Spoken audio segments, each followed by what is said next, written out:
라디오 극장 비운의 천재 소녀 조민. 안녕하세요, 윌리엄 리입니다. 오늘은 좀 색다른 포맷으로 하겠습니다. 기존의 파워포인트 읽는 것에서 벗어나서 드라마와 보도 분석을 합한 것 같은 좀 형식인데요. 좀 어설프더라도 양해 바랍니다. 일단 많은 한국 분들이 수재와 천재의 차이에 대해서 오해가 있어서 이 개념부터 정립하고 시작하겠습니다. 보통 천재면 수재보다 윗단계가 아니냐는 생각들이 많은데 이 둘은 전혀 별개의 개념입니다. 천재이면서 수재인 사람도 있고 아닌 사람도 있고 수재들 대부분은 천재가 아닙니다. 시험을 잘 보는 사람들은 수재이죠. 암기력과 이해력이 탑 클래스인 사람들이죠. 보통 한국에서 천재라고 하는 사람들은 절대 다수가 수재입니다. 30 패스한 고승덕 변호사, 박찬종 전 의원의 경우 천재가 아니고 수재이죠.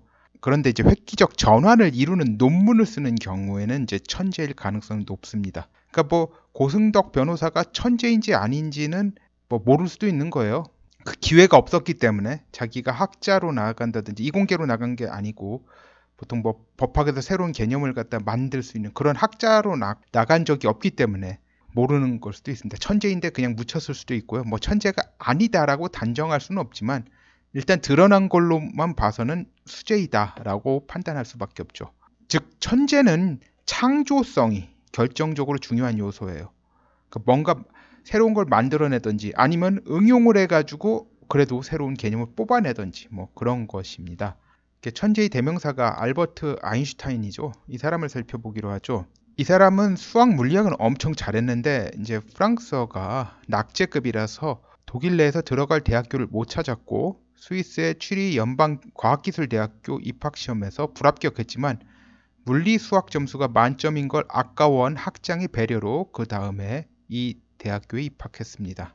아인슈타인 경우에는 이제 물리 수학 분야에서는 수재, 천재를 겸했지만 나머지 분야에서는 이제 평범하거나 둔재였습니다.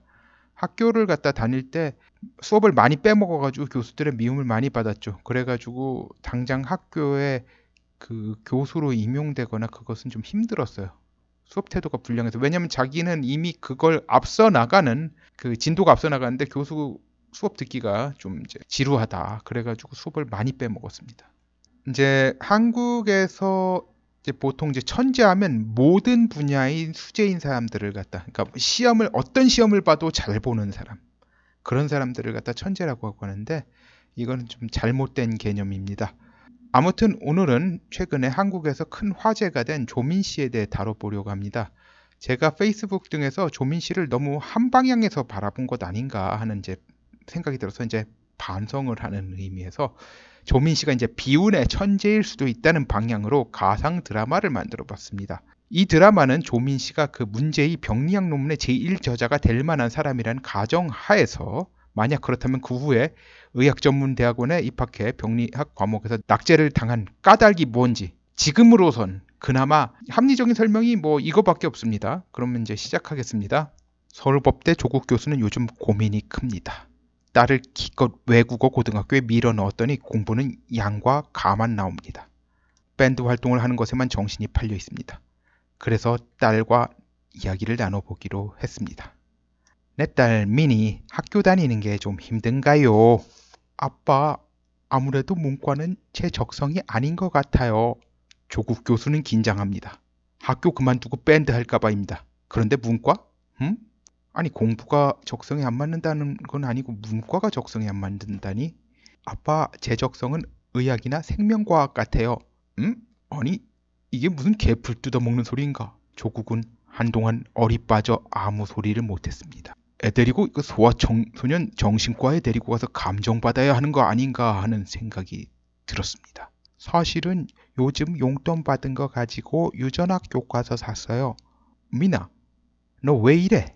아빠, 제가 학교에서 양가만 받는 건 외고 다니는 게 제 적성에 안 맞아서예요.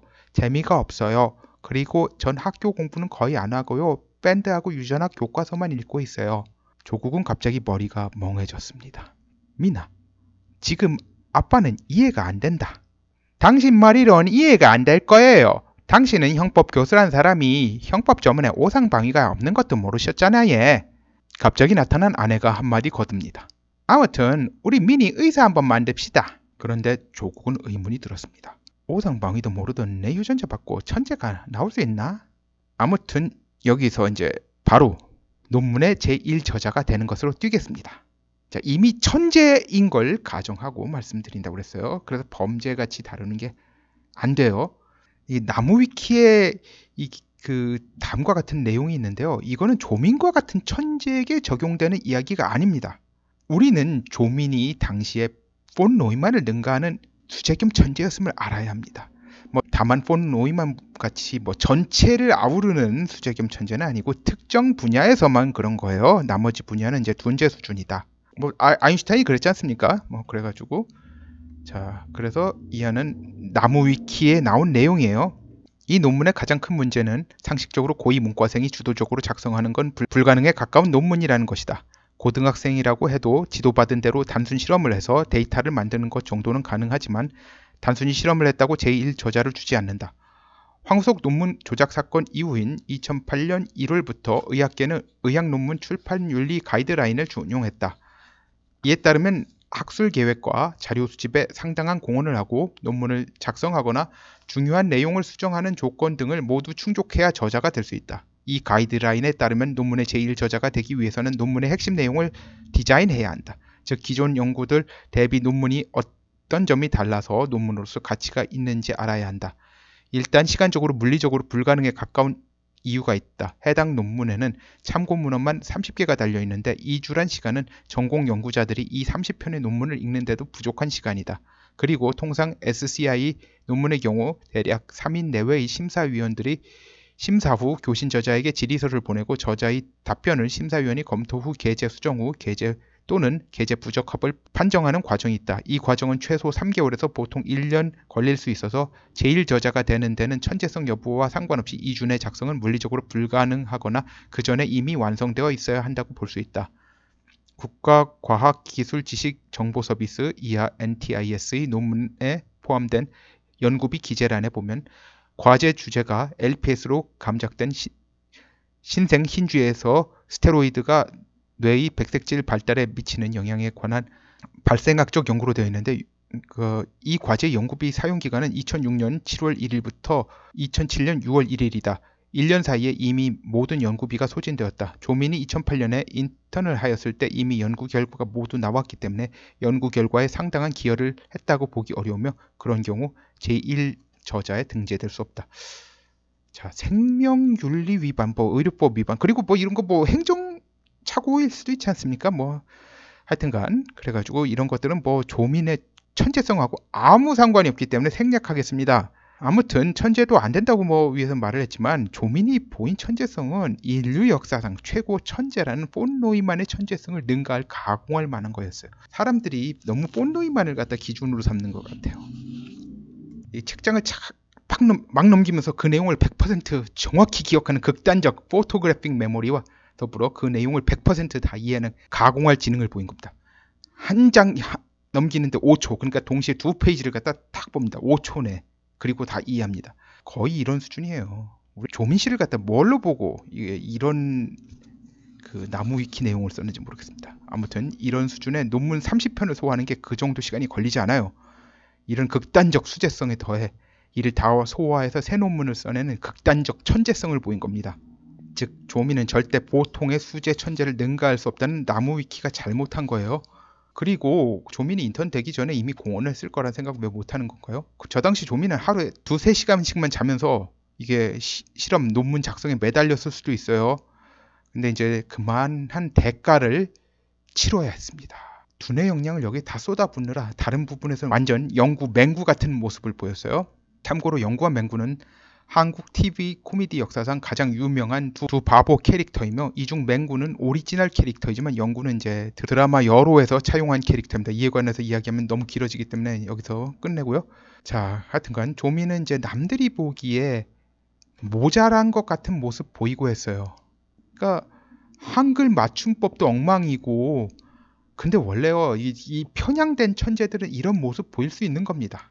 그런데요 조민이란 인류 역사상 가장 밝게 빛나는 촛불은 너무 빨리 타올랐다가 꺼지는 신세가 되었습니다. 두뇌의 역량을 젊은 시절에 다 소진시키고 정말 바보가 되어가는 희귀병에 걸린 겁니다. 조용필이 훗날 이런 일이 생긴 줄 안 것 같이 만든 노래가 있죠. 저작권 문제로 이제 조용필 씨 노래를 갖다 직접 제가 여기 떠가지고 올리면요, 저작권 문제가 생겨서 제가 직접 부르겠으니 양해 바랍니다. 이 저작권 문제 걸리면 유튜브 수익 제한이 걸려요. 노란 딱지 붙습니다. 그대는 왜 촛불을 켜셨나요? 그대는 왜 촛불을 켜셨나요? 네, 이 정도 하겠습니다. 이 병 때문에 조민은 부산의학전문대학원에 진학하고도 간첩 잡는 번호 113의 역사를 창조하게 됩니다. 평점 1.13. 그래도 조민이 원래 이 천재 수재여서 두뇌가 맛이 가도 이 정도 하는 겁니다. 아니었다면 정말 여자 맹구 혹은 여자 영구가 되었을 겁니다. 지금 불행히도 이 병의 존재는 현재 신경과 의사들 그리고 병리과 의사들도 모릅니다.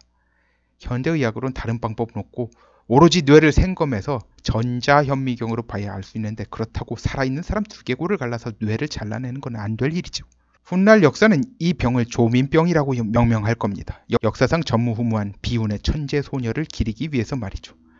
그래도 이름이 조현이 아닌 게 불행 중 다행이네요. 잘못하면 조현병, 좀 헷갈릴 뻔했습니다. 장학금이나 그런 거 가지고 뭐라고 하지 맙시다. 이런 천재가 몹쓸 병에 걸려서 바보가 되는 안타까운 일이 벌어졌는데 그깟 돈 몇 푼 가지고 쪼잔하게 굴지 맙시다. 한때 대한병리학회 학회지 등재 논문의 제일 저자가 되었으며 폰 노이만 귀싸대기를 100번을 치고도 남았을 이 천재 소녀는 그 두뇌를 갖다 대한병리학회 혹은 대한신경과학회에 기증해서 그 아버지의 누명을 벗기고 조민병의 존재를 세상에 알리게 되기를 바랍니다. 지금 그 아버지가 겪는 억울함은 도저히 풀 길이 없어 보입니다. 사모펀드나 가족 비리는 몰라도 이건 정말 억울한 일이 아닐 수 없습니다. 오늘 방송 여기까지 하겠습니다. 감사합니다.